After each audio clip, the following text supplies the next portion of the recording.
ভূতনিতে বাঁধ নির্মাণে কাটল জমিজট। বিধায়ক ও জেলাশাসকের উপস্থিতিতে শনিবার মানিকচক ব্লকের প্রশাসনিক বৈঠকে কাজে সম্মতি দিলেন জমিদাতারা। খুব শীঘ্রই দেওয়া হবে ক্ষতিপূরণের টাকাও। আগামীকাল থেকে শুরু হবে বাঁধ নির্মাণের কাজ। ভূতনির কেশবপুর কালুটোলায় বাঁধ নির্মাণের জমিজটকে কেন্দ্র করে বিগত কয়েক সপ্তাহ ধরে বন্ধ বাঁধ নির্মাণের কাজ। জমির ক্ষতিপূরণ না পাওয়া পর্যন্ত কাজ করতে দিতে নারাজ চাষিরা। শেষমেশ সেদিন মালদা জেলাশাসক নিতিন সিংহানিয়া, বিধায়ক সাবিত্রী মিত্র, অতিরিক্ত জেলাশাসক দেবাহতী ইন্দ্র, বিডিও অনুপ চক্রবর্তী সহ সেচ দপ্তরের আধিকারিক ও জমিদাতাদের উপস্থিতিতে শুরু হয় বৈঠক। জমিজট সম্পর্কে স্থানীয়দের সঙ্গে কথা বলেন জেলাশাসক।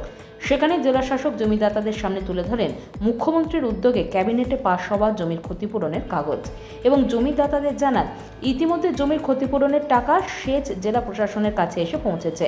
খুব শীঘ্রই জমির মাপযোগ করে প্রত্যেককে ক্ষতিপূরণের টাকা তুলে দেওয়া হবে। ভূতনির যে নতুন রিং বাঁধ তৈরি করা হচ্ছে, যেটা ভেঙে গেছে, সেটা নিয়ে আজকে আলোচনা হয়েছে। মাননীয় মুখ্যমন্ত্রী ইতিমধ্যেই জমি যে কিনতে হবে রিং বাঁধ করার জন্য তার পারমিশন দিয়েছে। টাকাটাও অলরেডি পাঠানো হয়েছে। এখন টাকা দেওয়ার প্রক্রিয়া আমরা 1 মাসের মধ্যে শেষ করব এবং রিং বাঁধের কাজ অলরেডি শুরু হয়ে গেছে। অলরেডি তার মধ্যে একটা সংখ্যক কাজ হয়ে গেছে, যেটা আমরা কিনে জমি করব, তার কাজও আমরা শুরু করতে চলেছি। সেই বিষয়ে আজকে আলোচনা ছিল, যেখানে বিভিন্ন দপ্তর থেকে শুরু করে যারা গ্রামবাসী আছেন, আমাদের মাননীয় বিধায়ক থেকে শুরু করে সবাই ছিলেন। ভালো আলোচনা হয়েছে। আমরা এবার যে আছে এই কাজের মাধ্যমে এটাই এনশিওর করবো যাতে ভূতনিবাসীর কোনো অসুবিধা না হয়। এদিনে প্রশাসনিক বৈঠক নিয়ে খুশি ভূতনি ও রতুয়ার চাষিরা। এ বিষয়ে রামলাল চৌধুরী বলেন, জেলাশাসক ও বিধায়ক ক্ষতিপূরণের টাকা দেওয়ার কাগজ দেখিয়েছেন। দ্রুত কাজ শুরু না হলে সময়ে শেষ হবে না, যার ফলে আবার বন্যা পরিস্থিতি তৈরি হতে পারে। সেই কারণে আমরা কাজে সম্মতি দিয়েছি। ছিল যে মানিকচক রতুয়া নিয়ে একটা যে রিং বাঁধ হচ্ছে, মাস্টার প্লেন বাঁধ, এটা কৃষকদের যাদের জমি পড়ছে তাদের দাবি ছিল যে আমরা টাকা না পেলে জমিতে বাঁধ দিতে দেবো না।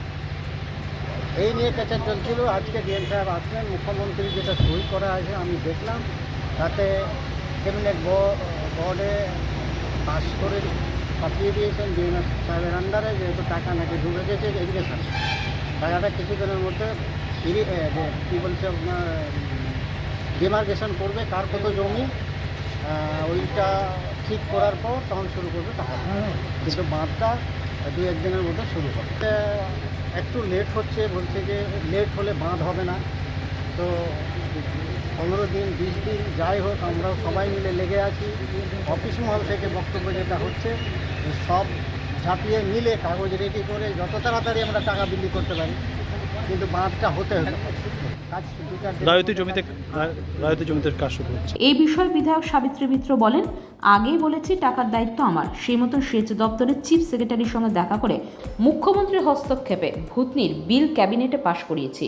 শেষ পর্যন্ত চিফ সেক্রেটারি পর্যন্ত বলেছি এবং খবর গেছে, এবং মাননীয় মুখ্যমন্ত্রী মানে এমার্জেন্সিভাবে উনি ক্যাবিনেট করে অনলি ফর 2টো এজেন্ডা রেখেছেন। ভূতনির 2টো, মানিকচকের 2টো এজেন্ডা, ভূতনির এজেন্ডা রেখে উনি ক্যাবিনেট করে আমাদের মানে যারা উদ্বাস যারা জমি যারা দিচ্ছে, যে সমস্ত জমি আমরা অ্যাকোয়ার করে নিচ্ছি, সেটা 15টা জমি, সেটা উনি স্যাংশন দিয়ে দিয়েছেন, টাকাও দিয়েছেন। সেটা আজকে আমরা জানিয়ে দিলাম এবং কাজ আমাদের শুরু হয়ে যাবে কাল থেকে। সমস্যা কিছু নেই। তো আমরা জেলা সমাহর্তা ছিলেন ডিএম সাহেব, আমরা সকলে মিলে আজকে এই মিটিংটা করলাম এবং আমি একটা এগ্রিমেন্ট করলাম যে না, টাকা দিবই, কাজ হবে, সেটা আমরা করতে পারলাম এবং মানুষ সবাই টাকা পাবে। এখন জমির কে কার কতটা জমি দিচ্ছে, কার কতটা জমি পড়ছে, কে কত টাকা পাবে, সেগুলো চলছে, ইনভেস্টিগেশন চলছে দিক থেকে, রতুয়ার দিক থেকে, আমাদের দিক থেকে জানিয়ে দিচ্ছি। মাত্র স্যার ছিলেন কতজন চাষছে এইটাতে, জানি না কতজন চাষি করছে, তবে মনে হয় 86 জনের মতো হবে।